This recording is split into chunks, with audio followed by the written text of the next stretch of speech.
In this video, we are going to study the chapter named The Rat Trap, written by Selma Lagerlöf.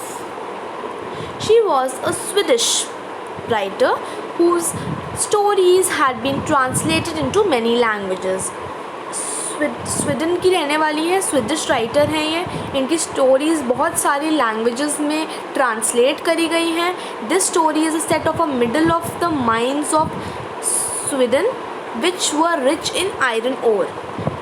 जितने metals होते हैं like iron, उन सब की mines होती हैं, ठीक है, जहाँ से वो आयरन निकाला जाता है. जैसे कि कोल माइन होती है, डायमंड माइन होती है, ठीक है, हर तरीके की माइंस होती हैं, इसको खदान बोलते हैं हिंदी में.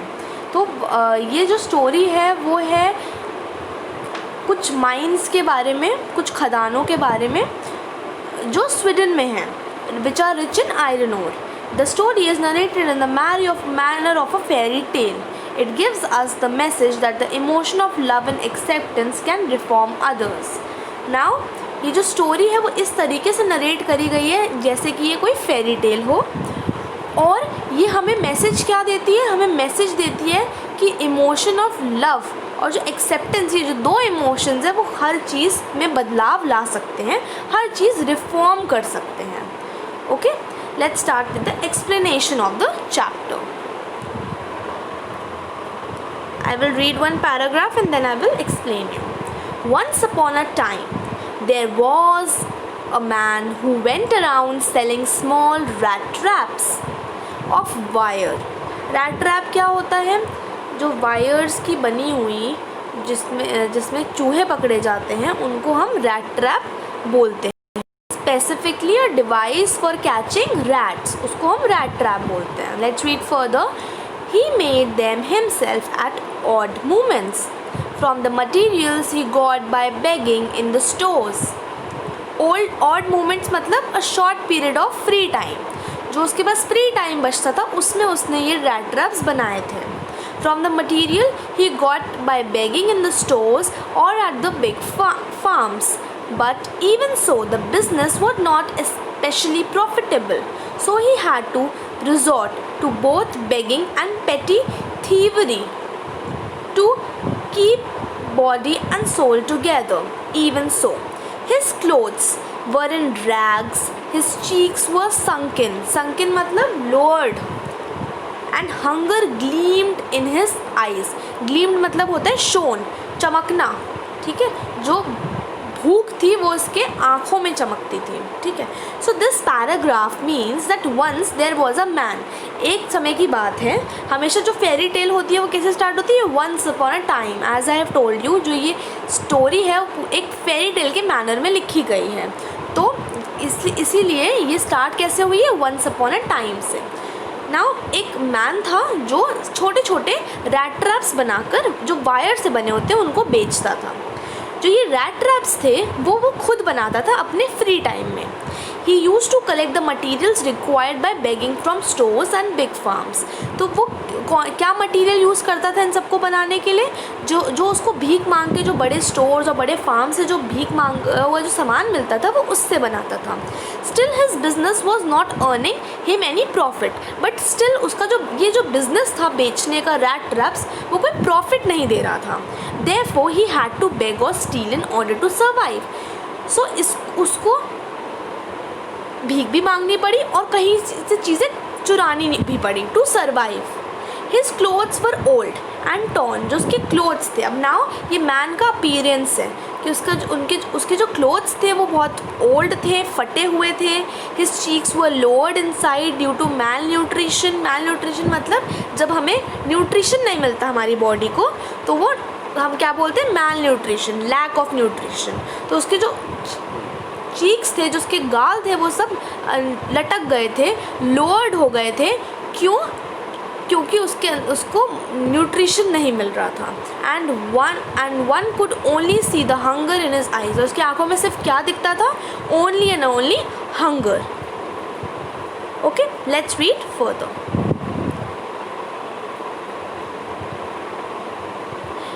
No one can imagine how sad and monotonous मतलब boring life can appear to such a vagabond मतलब wanderer वो होते हैं जो इधर से उधर घूमते रहते हैं, who plods मतलब walk heavily along the road, left to his own mediation. But one day this man had fallen into a line of thought which really seemed to him entertaining. So what happened now? जो life है इस rat trap seller की, that was very sad and monotonous, बहुत दुखी थी और बहुत boring थी.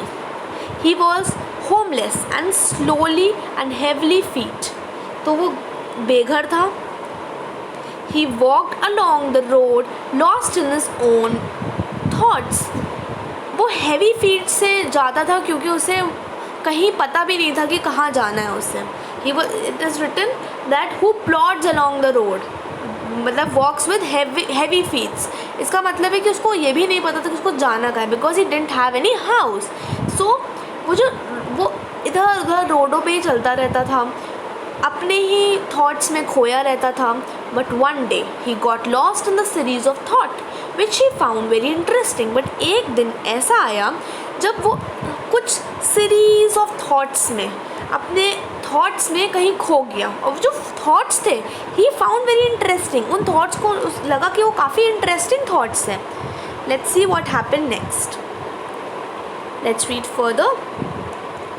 He had naturally been thinking of his rat traps when suddenly he was struck by the idea that the whole world about him, the whole world with its land and seas, its cities and villages, was nothing but a big rat trap. It had never existed for any other purpose than to set baits for people. Baits मतलब क्या होता है? जब किसी शिकार को पकड़ना होता है तो हम उसको एक बेट लगाते हैं, जैसे खाना लगाते हैं, तो उसको हम बेट बोलते हैं. Something which is offer to trap someone, किसी को पकड़ने के लिए जो चीज़ ऑफ़र करी जाए. फॉर एग्ज़ाम्पल, जब हमें चिड़िया पकड़नी होती हैं तो ट्रैप के ऊपर, जाल के ऊपर हम क्या बिखेर देते हैं? सीड्स बिखेर देते हैं. जब वो खाती हैं तो वो सीड्स जो है वो बेट है. जब वो खाती हैं और वो जाल में पकड़ी जाती है तो उसको हम बेट बोलते हैं. Food placed on a hook to trap a rat.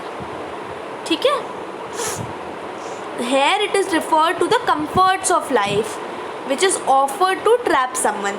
तो यहाँ पे वो किसके बारे में बात कर रहा है? वो यहाँ पे पीपल के बारे में बात कर रहा है. वो कह रहा है कि ये जो वर्ल्ड है वो बना हुआ है लैंड से, सी से, सिटीज़ से और विलेजेस से, और ये कुछ नहीं है. ये वर्ल्ड बस एक बिग रैट ट्रैप ही तो है जहाँ पे लोग एग्जिस्ट करते हैं अपने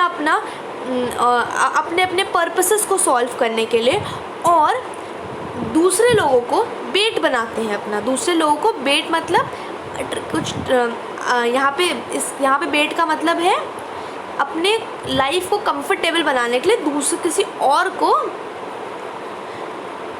सैक्रिफाइस कर देते हैं. इसका मतलब यहाँ पे ये है. यहाँ पे ये बेट मतलब क्या है? The comforts of life. जो लाइफ हमें कंफर्ट्स देती है वो एक बेट की तरह है जिसमें हम सब फंस जाते हैं और मेहनत करना भूल जाते हैं. ठीक है. Let's read further. It offered riches and joys, shelter and food, heat and clothing, exactly as a rat trap offered cheese and pork. And as soon as anyone let himself be tempted to touch the bait, it closed it on him, and then everything came to an end. So, in this paragraph, the man is thinking about the thoughts which he had. Now he is telling us that how this world is like a trap. So the man was thinking about the rat trap, and suddenly उसके एक thought आता है in his mind that the whole world, which includes land, seas, villages and cities, are similar to a rat trap. He thought that there was no meaning of the existence of this world. उसको ऐसा लगता है, उसने ऐसा सोचा कि जो यहाँ पे रहने का जो एग्जिस्टेंस है इस वर्ल्ड का वो कुछ भी नहीं है, क्योंकि ये जो पूरा वर्ल्ड है which is consist of land, sea, villages etcetera, ये एक रैट ट्रैप की तरह ही है. It was nothing but a temptation. Now इस वर्ल्ड में बहुत सारी टेम्पटिंग चीज़ें हैं, टेम्पटिंग चीज़ें जो आपको अट्रैक्ट करती हैं, जैसे कि क्लोथ्स हैं, रिचेस हैं, जॉय है, शेल्टर है, फूड है. ये सब एक तरीके की बेट है जो हमें ट्रैप करने के लिए बिछाई जाती है. जैसे जस्ट लाइक सिमिलर टू चीज़ या फिर पोक जो हम रैट ट्रैप के अंदर डालते हैं as a bait to catch the rat.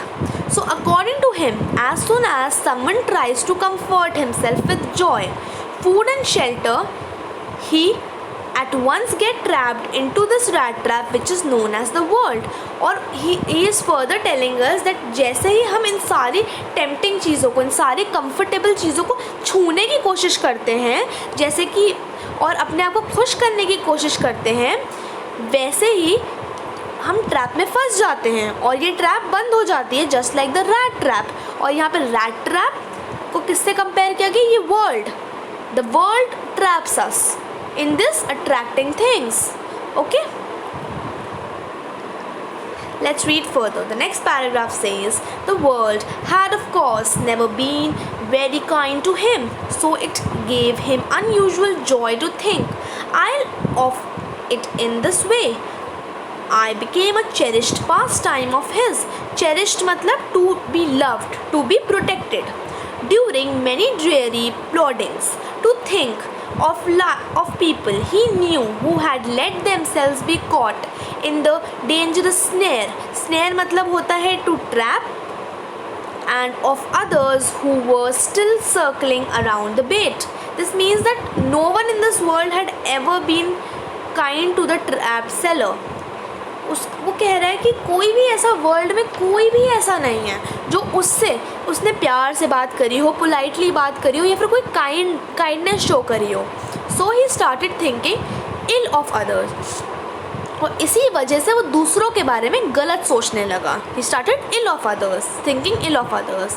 It became a favourite pastime for him. और ये उसका दूसरों की बिचिंग करना, दूसरों के बारे में बुरा भला सोचना, नेगेटिव सोचना, उसका ये फेवरेट पास टाइम बन गया. During dull moments, these thoughts made him happy. और जब वो खुद दुखी होता था और ये सब थॉट्स नेगेटिव किसी के बारे में सोचता था तो वो उसको खुश करती थी वो thoughts. So he continued with thinking ill of those who were known to him. तो जो चीज़ आपको खुश करती है वो आप और करते हो. तो सिमिलरली जो वो मैन था वो इन सब के बारे में और ज़्यादा सोचने लगा क्योंकि उसे वो सोचना अच्छा लगता था. And he continued doing it. He would imagine these peoples who were already trapped in the rat trap of the worldly things and also those who were about to get trapped in it. तो वो क्या सोचने लगा?